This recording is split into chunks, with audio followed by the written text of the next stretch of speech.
he's like, he'll catch it like this, and then he'll be like.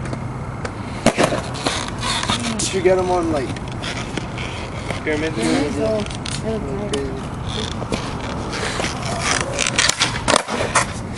Record the Ghetto Birds, dude. It's like machine. I almost had that.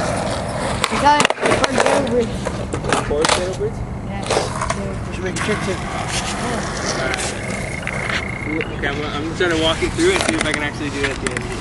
Alright, so if you want to know how to Ghetto Bird, you don't really got to learn how to hard flip, just got to know how to put your feet for hard flip and just be able to just at least like get it. And then you got to be able to tackle-nate it.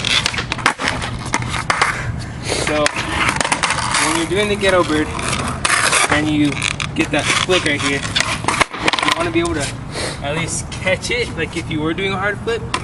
And with this foot, you're gonna just grab it and just drag it with you.